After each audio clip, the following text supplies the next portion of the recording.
네, 안녕하세요, 여러분. 3월 14일 금요일 아침입니다.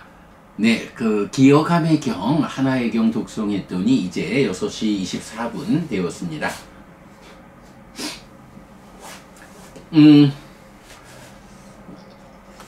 이제 우리가 어제부터, 초기 불교 경전백선 독송집 별책 수행경전 독송으로 들어왔지요. 그래서 보면 책의 시작에서 별책에 보충해가지고 세 가지 관점에 대해서 보충하고 있어요. 그 중에 어제는 부처님 살아서 직접 설한 가르침이란 주제로 우리가 공부하고 있는 기준으로 삼고 있는 이 범주가 부처님 살아서 직접 설한 가르침인가? 라는 주제에 대해서 그렇다. 2600년 전으로 돌아가서 부처님이 설법하시는 장면을 동영상으로 찍어와서 보관하지 않는 한, 그럴 수 없는 한 원음에 가장 가깝다 라고 말하는 이 경들이 바로 부처님 원음이다. 다만 우리가 내용을 가지고 그것을 증명해야 한다. 우리가 삶의 메커니즘을 구명하고 수행의 지도를 그려내는 이런 공부의 성과를 통해서 그렇습니다. 바로 이 공부가 부처님 살아서 직접 설한 가르침이어서 이 가르침에 의해서는 이런 확정적 결론을 제시하게 됩니다. 이러한 결론보다 더 훌륭한, 이것이야말로 부처님의 가르침이다 라고 말할 수 있는 사람들은 그냥 아니요 라고만 말하지 말고 그대들이 기준하는 공부의 범주에서 공부의 성과를 드러내 주십시오. 그래서 그 결과를 가지고 우리가 한번 따져봅시다.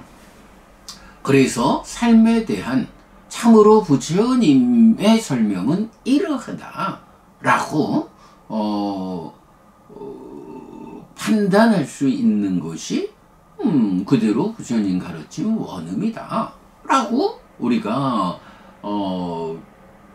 알아야 하는 것이지, 그냥 바깥쪽에서 접근해가지고 수박 겉만 핥으면서 아니요 라고 말해서는 그러면 세상에 불교가 없다는 말이 된다. 그러지 않아야 된다 라는 요런 부처님 살아서 직접 설한 가르침이다 라는 부분에 대해서 보충을 했고요. 자, 그런가 하면 이제 두 번째가 가르침의 토대 부분입니다. 세 번째는 원초적 바른견해 이렇게 나가는데요. 자, 오늘은 가르침의 토대를 구성하는 업과 결실 있음과 노력 가운데 첫 번째로 부처님을 대표하는 두 가지 개념, 이런 이야기죠. 부처님은 업을 말하는 자 깜마 와디, 결실을 말하는 자 끼리야 와디라고 불리고, 이렇게 업과 결실 위에 노력이 더해지면 업과 결실과 노력이라고 하는 이 세 가지가 가르침의 토대다. 그런 토대 위에서 원초적 바른견해, 삶을 보는 바른 시각이 제시되는데, 저 세상이 있다, 화생하는 중생이 있다, 업에는 과와 보가 따른다 라고 하는 가르침의 토대 위에서의 원초적 바른견해, 이것은 그야말로 불교 신자들의 신행에서 놓쳐서는 안 되는 토대다, 기준이다, 삶을 보는 시각이다. 네, 이런 가르침의 토대와 원초적 바른견해 가운데서 오늘은 이제 첫 번째, 부처님을 대표하는 두 가지 개념, 업을 말하는 자, 결실을 말하는 자. 그래서 이제 연장선상에서 업을 잇는 자, 깜마다야다라고 하는 이제 요 개념을 보는 건데요. 이렇게 업을 잇는 자라는 개념이 여러 경에서 나타나지만 이제 그 중에 이제 대표적으로 두 가지 경을 지시하고 있어요. 하나는 오늘 독송한 기어감의 경이고 하나는 이제 월요일 독송하겠죠. 반복 숙고해야 하는 경우경.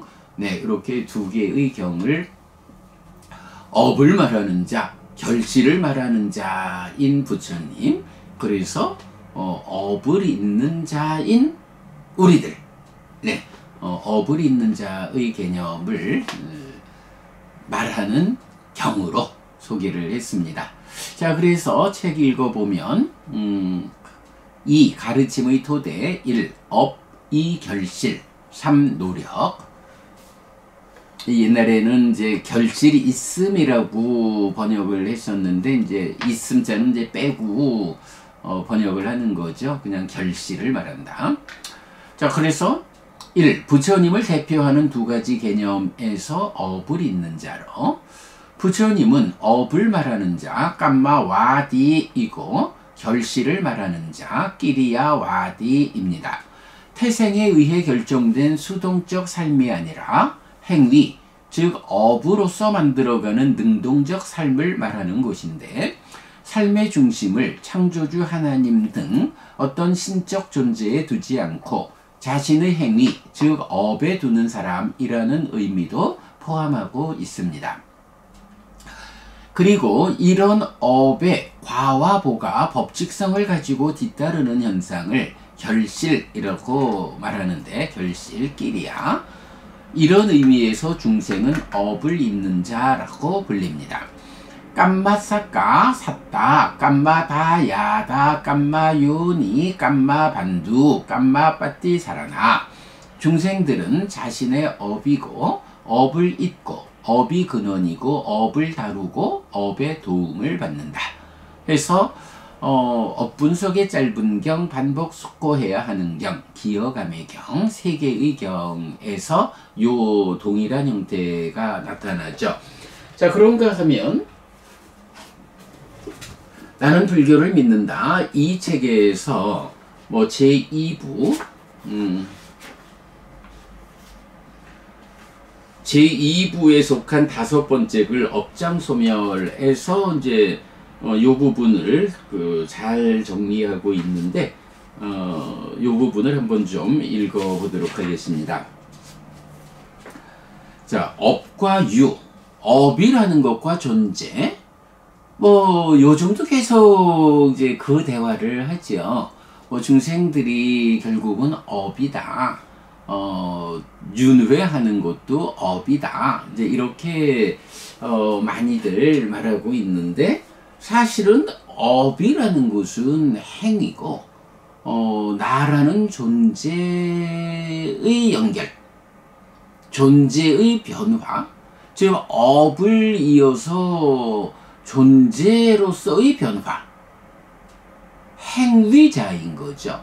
행위인 업이, 업은 그냥 행위로서 행해지는 거고, 그 행위에 대해서 행위자인 내가, 내 마음이 변화, 업에 의해서 쉬기 머문다, 요런 메커니즘으로 행위자인 내가 변화해서 변화된 존재를 구성하는, 하여간 요 표현입니다. 행위가 아니라 행위자, 네, 존재. 그래서 업과 유 존재이죠. 1. 업을 잇는 존재. 업은 행위인데 번뇌의 영향 위에 있는 중생의 삶에서는 과와 복, 즉 행위에 따르는 고락의 결실, 과가 생겨나서 삶의 과정에서 경험됩니다. 복. 업은 삿된 업과 바른 업으로 구분됩니다. 그리고 바른 업은 1.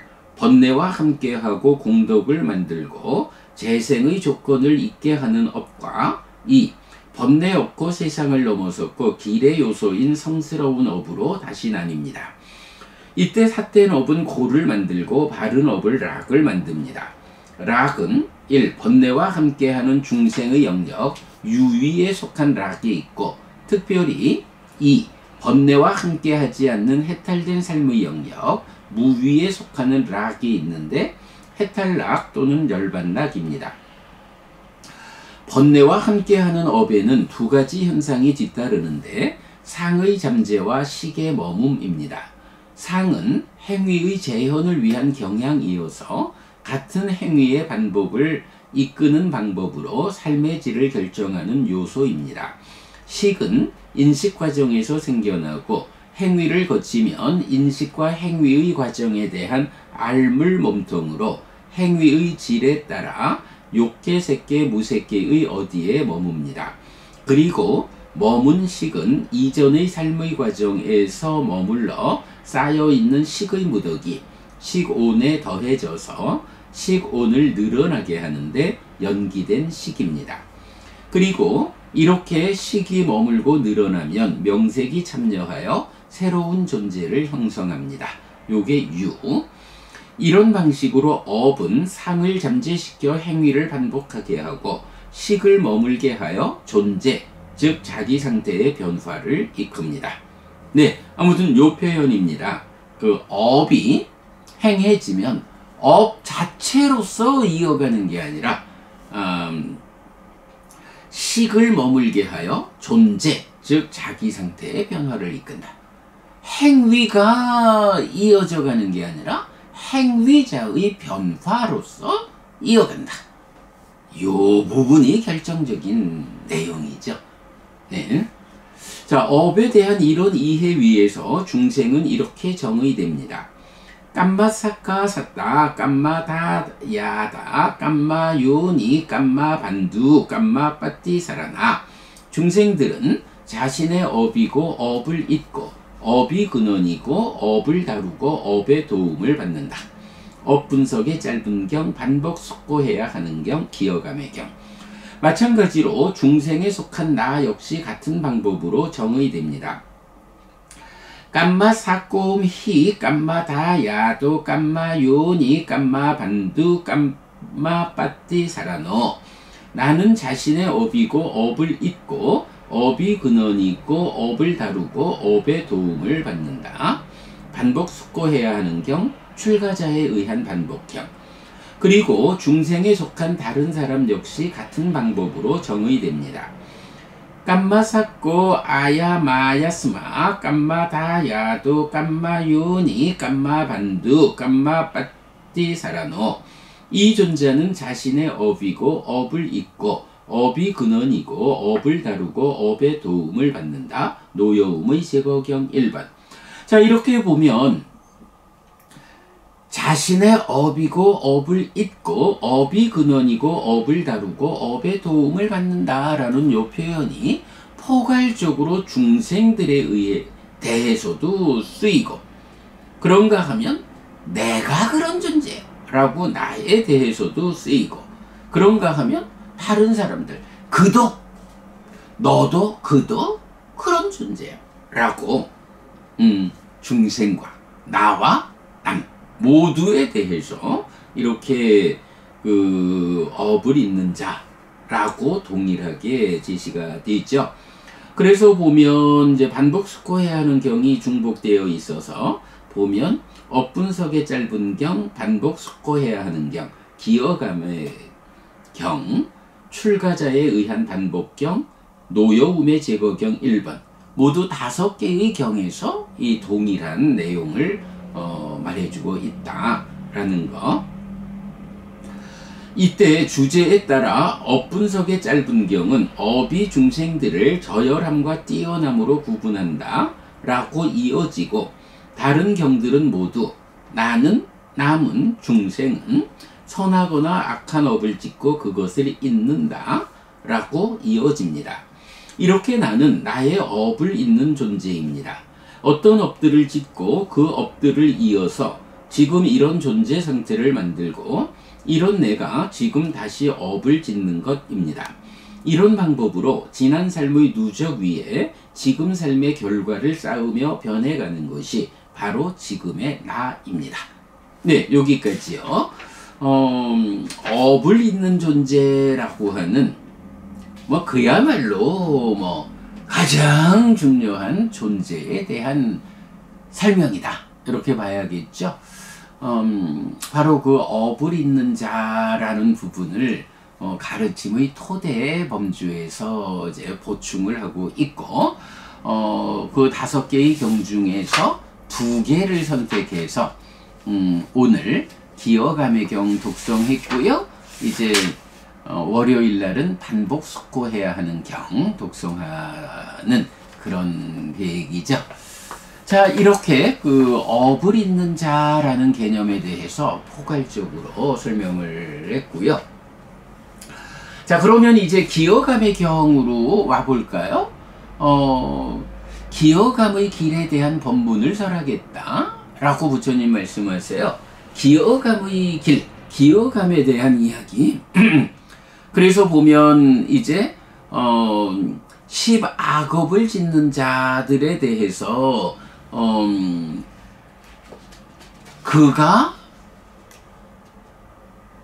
기어가는 자다 라고 말하는 거죠. 그러니까 뭐 그래서 이제 기어가는 자를 10악업을 짓는 자인데 이렇게 비뚤어진 삶을 살아가지고 지옥이거나 축생으로 태어난다 이렇게 말하거든요.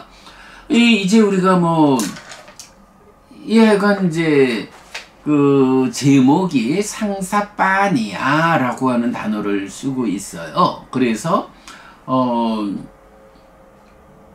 이렇게 10악업을 지어 가지고 지옥이나 축생에 태어나는 존재들, 이들을 기어감의 길에 대한 법문으로 설하고 있거든요. 상사빠니야라는 이 단어가 뭐 이제 의미가 기어감 이렇게 되기 때문에 기어감의 길에 대한 법문 이렇게 이제 번역을 하는데, 기어간다 라고 말하니까 마치 뭐 동물 가운데서도 뱀이나 지렁이나 이렇게 기어가는 뭐 요렇게 이제 그 단어의 의미를 볼 수 있겠지만 경은 전체적으로 그렇게 말하는 건 아니죠. 그래서 10악업을 짓는다. 과도보도 괴로움이어서 지옥으로 이끄는 힘을 가지는 이런 업을 기어가는 업이다 이렇게 말하는 거고, 그런가 하면 10선업을 지으면 10선업을 지으면 이제 그 반대로 기어가지 않는다. 몸으로 기어가지 않고 말로 기어가지 않고 의로 기어가지 않는다 라고 말하면서 기어가지 않는 존재. 그러면 이렇게 직립보행하는 이런 존재를 말하나? 뭐 그렇게 굳이 볼 거는 아니고요. 기어가지 않는다라는 거, 10선업을 짓는다, 10악업을 짓지 않는다. 그러면 그런 사람들이 태어날 곳은 하늘이거나 인간이다. 그런데 인간 가운데서도 어떤 인간일까? 라고 하니, 자, 경은 이렇게 말하는 거죠. 기어가지 않음, 즉 올곧음에 의해 가고 올곧음에 의해 태어나는 자는 2가지 갈 곳 중에 어떤 곳에 간다 고 나는 말하는데, 오로지 행복한 천상들이거나 부유하고 큰 부를 가졌고 소유한 것이 많고 금과 은이 풍부하고 토지와 도구가 풍부하고 재산과 곡식이 풍부한 백만장자인 끄샤뜨리하거나 백만장자인 바라문이거나 백만장자인 장자의 집안들이다 이렇게 나타났거든요. 그래서 일단 이제 상사빠니야, 기어감 이렇게 그 단어를 사용하고 있지만 몸으로 땅에 붙어서 기어가는 요런 개념이 아니고 10악업을 짓는 삶, 십악업을 지어서 지옥이거나 축생으로 가게 되는 요런 행위를 기어가는 몸과 말의 행위다. 이렇게 해서 몸으로 기어가고 말로 기어가고 의로 기어간다. 비뚤어진 몸과 말과 마음의 업을 짓는 거. 이렇게 이제 정의가 된다. 문제는 그렇게 십악업을 짓는다. 기어가는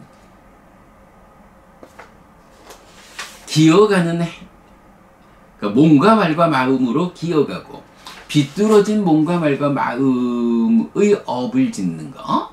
그러면 바로 그 비뚤어짐에 의한 태어남이 이어지는데 지옥이거나 축생이다. 그러나 십선업을 지으면 그 십선업은 몸과 말과 마음으로 기어가지 않는 삶이고 올곧은 업이다. 그래서 그 올곧음에 의해 하늘에 태어나거나 인간으로 태어나게 되는데, 인간이라고 말할 때는 끄샤뜨리하거나 바라문이거나 장자의 백만장자인 부잣집에 태어난다. 요즘 말로 금수저 물고 태어난다. 이렇게 말하는 거죠. 자, 기어간다라는 단어를 너무 물리적 현상으로 보지 마시고, 십악업은 과도보도 괴로움이어서 지옥으로 이끄는 힘을 가지는 업인데, 그 업을 지시하기를 기어갑니다. 몸과 말과 마음으로 기어가는 업이다. 비뚤어진 업이다. 이렇게 표현하고 있다는 거. 그거 버려야 된다. 그런가 하면 과도보도 행복이어서 하늘로 이끄는 힘을 가지는 십선업.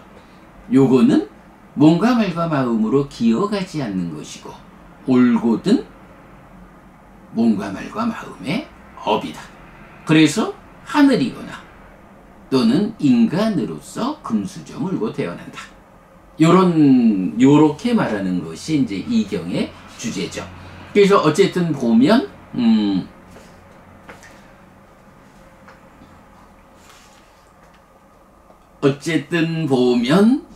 업을 잇는다 라고 해서, 잠깐만요. 그렇죠. 자신의 업이고 업을 잇고 업이 근원이고 업을 다루고 업에 도움을 받는다. 선하거나 악한 업을 짓고 그것을 잇는다. 기어감의 길에 대한 법문. 이렇게 이제 나타나죠. 요 격을 보면서 이제 저는 그런 생각이 들어요. 우리가 이제 늘 말하기를, 십악업은 과도보도 괴로움이어서 지옥으로 이끄는 힘을 가짐으로 피해야 한다. 거기에 비해서 과도보도 행복인 고 하늘로 이끄는 힘을 가지는 십선업은 적극 실천해야 한다.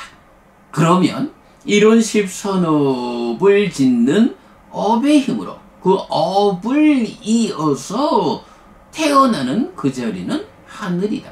조금 부족하다 해도 인간으로 태어나는데 인간 가운데서도 금수저 물고 태어난다. 이 표현을 우리가 계속 하지 않아요? 바로 이경이 그런 끄샤뜨리와 바라문 장자 백만장자의 그런 인간들 가운데 태어난다? 예, 이게 바로 금수저 물고 태어나는 거죠. 그래서 이제 우리 사회 요즘 드라마나 영화나 이런 데에서 보면 그 금수저 물고 태어난 젊은이들의 좀 그 방일한 비뚤어진 업을 소재로 하는 드라마들이 참 많죠. 저는 그런 이야기를 해주고 싶어요. 그런 젊은이들, 금수저 물고 태어난 젊은이들한테, 자, 당신이 금수저를 물고 태어났다라는 것은 전생에 그대가 이렇게 기어가는 비뚤어진 업을 짓지 않고 기어가지 않는 올곧은 업을 지었기 때문에 그 힘으로 하늘에 태어나기에 좀 미치지 못해서 금수저 물고 태어났다. 그러니 그대가 부잣집 아들로 태어난 것은 참 훌륭한 일이다. 축하한다. 그러나 이렇게 업을 잇는다라고 하는 이 업의 법칙성은 꼭 태어나는 그 순간에만 적용되는 건 아니다. 그대가 전생의 업이 좋아가지고 금생에 금수저 물고 태어났다라는 것은 축하할 일이지만, 그러나 이제 금수저를 물고 태어난 그 삶이 전생에서처럼 기어가지 않는 삶, 비뚤어지지 않은 업을 계속 지어서 그런 금수저의 삶을 이어지게 하지 않고, 이제 드라마에 나오듯이 그런 일탈된 삶을 통해 가지고 전생의 힘으로 물고 온 금수저를 스스로 뱉어내는 이런 기어가는 삶을, 비뚤어진 업을 짓게 되면 물고 온 금수저도 잃게 된다. 전생에 그런 삶을 통해서 금수저 물고 태어난 건 축하합니다.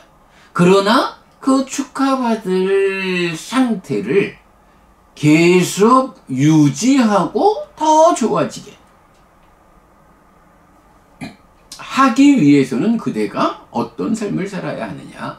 바로 이어온 그대로 기어가지 않는 삶, 비뚤어지지 않은 업을 지어야 한다. 올곧은 업을 지어야 한다. 그래야 그대가 전생의 힘으로 물고 태어난 금수저로의 삶을 유지하고 다음 생에는 더 좋은 곳 하늘에 태어날 수 있다. 요런 전생의 업을 이어왔다. 금생, 지금의 삶도 그 업을 이어가는 과정에 있으니 업에 대해서 잘 단속해야 하는 필요성, 중요성, 요 부분을 저는 우리 사회에 좀